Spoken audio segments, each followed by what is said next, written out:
अस्सलाम वालेकुम नाज़रीन, आऊं तव्हांजो ज़ुबैर जाफ़रानी।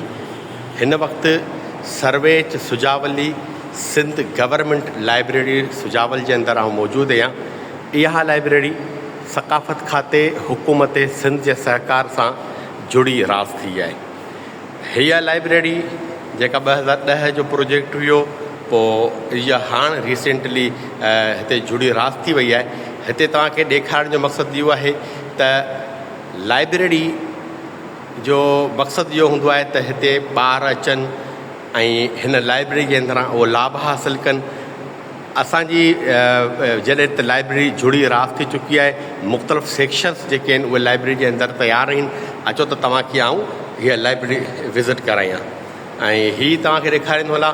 असांजे लाइब्रेरी जो एडमिनिस्ट्रेशन सेक्शन आहे जिते असांजो ऑफिसिस वग़ैरह हीअ अचनि पियूं। ऐं हीअ असां जेको लाइब्रेरी जे अंदरि असांजो CSS सेक्शन आहे, जिते असां इहा कोशिशि कई आहे त हिन सेक्शन जे अंदरि असांजी तक़रीबन 100 जी सिटिंग आहे। ऐं हिते असां पहिरीं 2 हिकिड़ा इल्मी ऐं अदबी प्रोग्राम हिते करे चुका आहियूं। तव्हांखे ॾेखारींदो हलां त हीअ असांजी सेटिंग सॼी जेका आहे उहा CSS सेक्शन जी आहे, त ॿार अची करे हिते CSS जी तयारी करे सघनि। हीअ असांजो इहो हाल आहे। अहिड़े तरीक़े सां तव्हांखे जी नाज़रीन, हीअ असांजे लाइब्रेरी जो फीमेल सेक्शन आहे। असां फीमेल जे लाइ अलॻि सां विहण जो इंतज़ामु कयो आहे लाइब्रेरी जे अंदरि, त जीअं नियाणियूं अची करे हिते सुकून वारे माहौल जे अंदरि पंहिंजी जेको स्टडी करे सघनि। इहे असांजे लाइब्रेरी जा वॉशरूम्स आहिनि। जेको असांजो फीमेल वॉशरूम्स आहिनि, हे उनजे लाइ आहिनि। ऐं हीअ असांजो मेल जेको आहे सो वॉशरूम आहे लाइब्रेरी जो। थधे पाणी जो कूलर बि मौजूदु आहे। तव्हांखे हिते थधे पाणी जो सहूलियत बि लाइब्रेरी जी तरफ़। नाज़रीन, हीअ असांजे लाइब्रेरी जो न्यूज़ पेपर सेक्शन ऐं गॾोगॾु जेको आहे सा डिजिटल लाइब्रेरी सेक्शन आहे।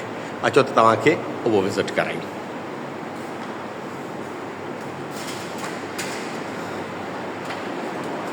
हीअ असांजे लाइब्रेरी जो न्यूज़ पेपर सेक्शन आहे।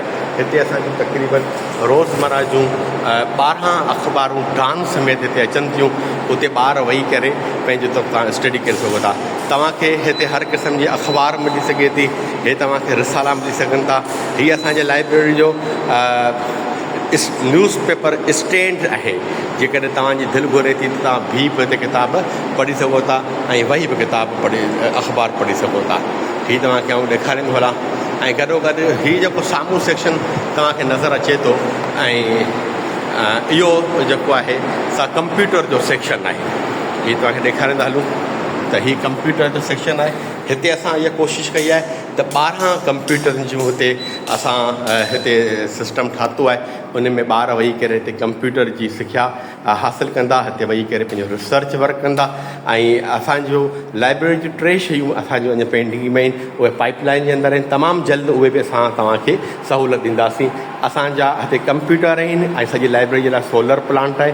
ऐं गॾोगॾु जेको आहे सो हिन जो पंहिंजा ACs बि आहिनि। उहे जीअं ईंदा त इनशाला असां तव्हांखे उहे बि हिते ॾींदासीं। हीअ असांजे लाइब्रेरी जो मेन रीडिंग हॉल आहे। अचो त तव्हांखे विज़िट करायूं। हे शागिर्द आहिनि जेके हाई स्कूल खां कई आया आहिनि, उहे पढ़नि पिया।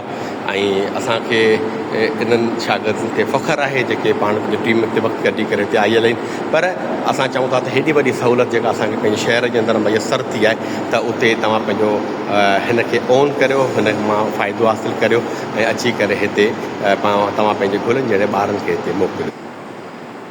नाज़रीन, इहो मुख़्तसर असांजे लाइब्रेरी जो असां तव्हांखे विज़िट करायो आहे, जंहिंजे अंदरि असां वटि तक़रीबन हिकु ई वक़्तु तक़रीबन 500 सिटिंग जी त हीअ लाइब्रेरी असां वटि आहे, जंहिंमें मुख़्तलिफ़ सेक्शन हुआ जेके असां तव्हांखे विज़िट करायासीं। त हिन मुंहिंजे जेका वीडियो ठाहिण जो मक़सदु इहो आहे त असांखे हिन वीडियो खे तव्हां पंहिंजे वाल ते शेयर करियो, तव्हांजे दोस्तनि ते वंड करियो, त जीअं असांजो हीउ जेको ख़ूबसूरत इदारो हिते जुड़ी रास थी वियो आहे, सर्वे सुजावली सिंध गवर्नमेंट लाइब्रेरी सुजावल, तव्हां त असांजे हर बाशऊर जेको असांजे ज़िले सुजावल जो माण्हू आहे उन ते इहा मैसेज पइजी वञे त उहे अचनि ऐं उहे लाइब्रेरी खे जेको आहे इस्तेमालु कनि ऐं उहे लाइब्रेरी जी अहमियत खे सम्झी सघनि। महिरबानी तव्हांजी।